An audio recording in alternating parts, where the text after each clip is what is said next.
Including the, oh, I should take the chickens outside. Oh, I forgot I have a mic on so I don't have to scream. Oh, and the guy stopped. It's finally time to start hardening off our garden vegetables because in a week, I will be planting all of my little seedlings. Actually, they're not so little right now. Some of them are fairly tall into the garden. One of the most crucial points before you plant your seedlings in your garden, a beginner mistake, is not hardening off your seedlings. So basically, think of it as acclimating your seedlings, just like I'm gonna start acclimating my chickens because they will also be out here permanently starting like mid next week to the sun, the wind. You just wanna be able to expose them to the UV slowly so they don't just wilt and die or fall over and bend themselves and then they're weak. So we're gonna start today's day one.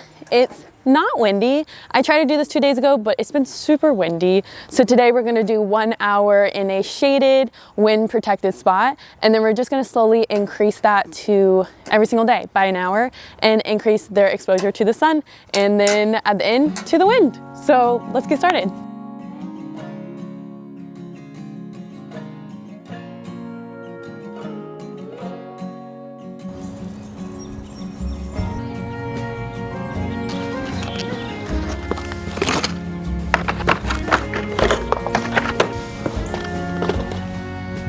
So all the seedlings are outside and it's day 3 of hardening off our seeds. This does take about 7 to 10 days, and as annoying and redundant as it can be and exhausting to go in and out of the house bringing these out every single day, trust me when I say it's totally worth it. Otherwise, you could scorch your seedlings if they're not used or acclimated to the sunlight, or they can fall over and break if they're not used to the wind. So what we're doing is we're really just strengthening up their stems. We're getting their leaves used to the sunlight. So we're just slowly acclimating them, like I said yesterday or 2 days ago, to the sun and to the wind until they can take the full 6 to 8 hours outside. So for day 3, I'm letting them get, they kind of like have half sunlight right now.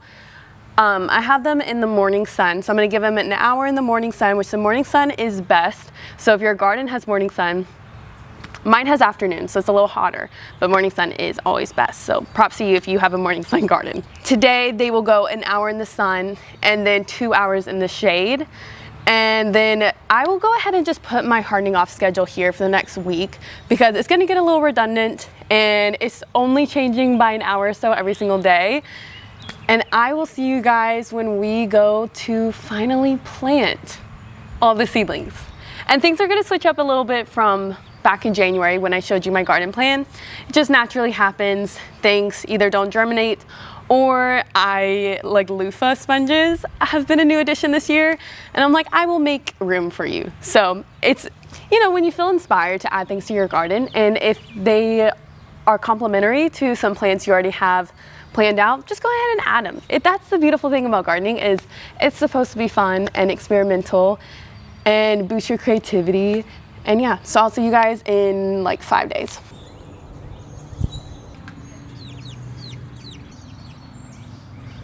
So it is day 7 of hardening off my seedlings, which means tomorrow we are planting all of them. So I have 3 new garden beds I am adding to my garden this year. 2 here, 1 over there. And as you can tell, a lot's going on. I got extra pebbles that I use for the majority of my garden because we're gonna create a little courtyard area between these 4 garden beds. These are gonna host what I call, or not what I call, what is known as the 3 Sisters Native American crop rotation. So it's corn. So once the corn gets a foot tall, then you plant pole beans like sugar snaps or dragon beans. And then after those have started using the corn as their trellis, then we'll plant some squash like watermelon, jack-o'-lantern, pumpkins, squash, zucchini, any kind of squash variety. So these are the Vigo Garden raised beds. I've used them now for 3 years and they're incredible. I tell all my friends and family to get them because they don't rust, they're easy to clean, they're super easy to set up too. They're made with non-toxic materials. I really can't sing enough praises about them. So we're gonna fill them up 1/3 the way with branches, I just recently cut some tree limbs from the garden that were shading it, so I'm filling it with a third of those, dried leaves, any kind of organic matter, and then we're going to add organic topsoil or garden soil on top to finish it off. So let's go get more branches. Ow, that's a thorny one.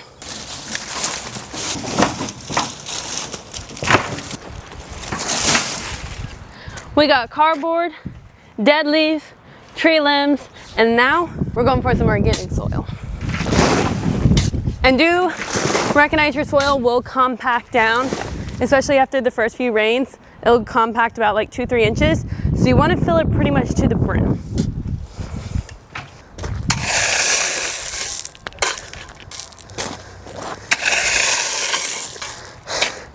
Guys, this is why farmers stay so fit. Me oh my. Good morning, you guys. It is the day of planting our summer seedlings. I planted some corn last night. It's this pink pearl variety that will turn into popcorn later this fall. I just wanted to kind of test it out because last night was like our last chillier night. It got to 54.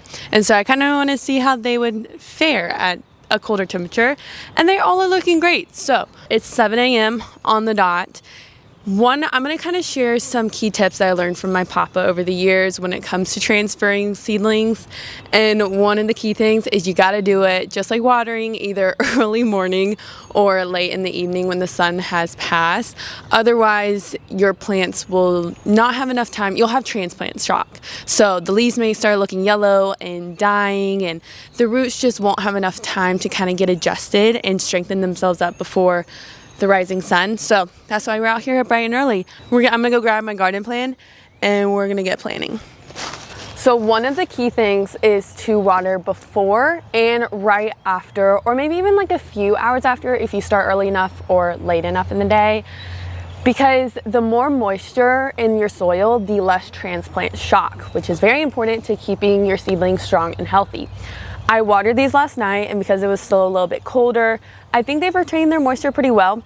My papa's rule of thumb is to stick your finger an inch into the soil, and if it's moist, don't water. You're totally fine. And even then, we'll still water after I plant all the seedlings. Again, we just want them to stay nice and moist and healthy and strong. All right, first bed. This one and this one behind it get the most sun, which for me is the most important to plant my tomatoes. The tomatoes last year thrived here. So I added a winter crop, which helped add nitrogen back and phosphorus back into the soil, because usually you would want to rotate your crops, because like tomatoes that soak up all the nutrients because they are, I can't think of the term, but basically their roots soak up all the nutrients. You usually want to rotate it so that the soil has time to regenerate. But because of a winter crop, we can just go ahead and replant the tomatoes here. Next year though, I'll probably rotate them to where the corn is. What I like to do is pick out my healthiest seedlings first. And the way I tell that is by the leaves and by the stems. You want a thick, straight stem. And then I'll place them where I want them, and then I'll dig the holes, which are gonna be about the size of the planter, and plant them. And we'll get into how to plant them properly in a minute, but let me go grab my other tomato seedlings. There are 3 things when it comes to planting a seedling. 1, you wanna dig a hole, as I mentioned earlier, the size of your planter.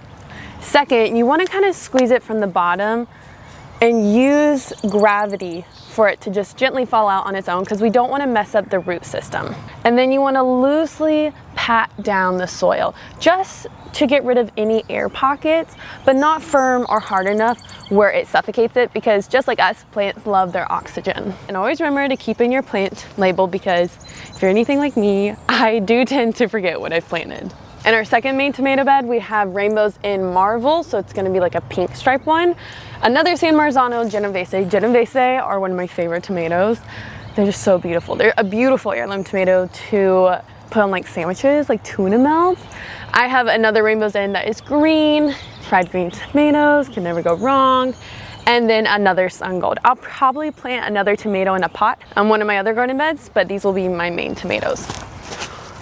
I'm gonna add all the companion planting and herbs a little later on today. Right now the sun is coming up. It's about 8:15, and so I wanna make sure that the plant's roots have time to adapt before the hot sun. But real quickly, my papa always taught me to cover the soil with straw. Straw, unlike hay, you could use hay, but hay has seeds in it, so you could be getting lots of weeds. This will be less likely to have weeds sprout up, but also this is going to help retain moisture while also being light enough to provide nice airflow and oxygen in the soil. And this is really important because you'll notice your soil dries out really easily, or at least the first like 1 inch dries out easily when the sun is out. And so this will kind of slow down that process. And we're just doing a thin layer, so about like 1 inch, because we want our small direct sows to still be able to pop through.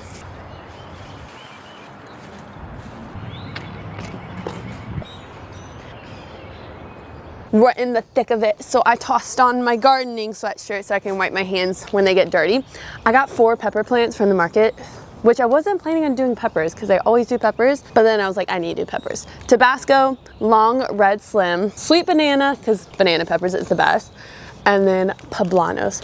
I am going to toss them in this garden bed with my sage that is 3 years old and still thriving, and I'm very low, and then garlic, and I'm also gonna plant in this bed a yellow squash to kind of cover and protect the roots. This little guy is starting to bloom some peppers, so what I'm going to do is kind of pinch those blooms off because we want our seedlings right now to focus on growing, and then once they get like 4 feet tall, then they can start blooming and producing us some peppers or anything, tomatoes. That goes for all seedlings. I'm about to go plant my loofahs over on the trellises, but I wanted to explain, so these 2 beds, as well as that bed that my brother's working on back there, will host the corn. This is the pink pearl, these are going to be regular yellow corn, and then the 3 sisters method is squash and then pole beans, like sugar snap peas, which I will plant those probably like a month, once these get to 1 foot tall. I am gonna go ahead, I have honey nut squash planted throughout here, I have 4 of them, and then I have a mini watermelon and yellow zucchini. The vines are just really going to help protect the roots of the corn and also help for more fruitful production. I'm going to remove the support sticks for my zucchini, and now I'm going to go plant my loofahs. Thankfully, it's a cloudy day with the highest UV being a 3, which is ideal whenever you're transplanting seedlings, is to do it on like a cloudy, even like a little bit of a mist or drizzly day. Quickly, I'm going to water with a fertilizer because water and sunlight alone is not enough for your plants. They need nutrients, added nutrients, a little helping hand through fertilizers. This year, I'm using a liquid fish fertilizer. Watch it, Aspen. And usually it's 2 to 4 ounces per gallon. An ounce is 2 tablespoons, so I'm looking at 1/4 cup to add. All right, I think that's good. And then I'm just gonna fill it with water and it'll kind of mix together on its own. And when I water this, I'm mainly gonna focus on the soil right at the stem, so where the roots are. So as you can tell, I'm really just focusing right at the base of each main plant, vegetable plant that I just transferred in there. For fertilizers, I know you guys have asked me how often. You want to do a fertilizer like every 2 weeks, maybe even 1 week during the heat of summer. But other than that, thanks for tagging along, and I'm so excited that summer gardening is finally here. I will see you guys next week.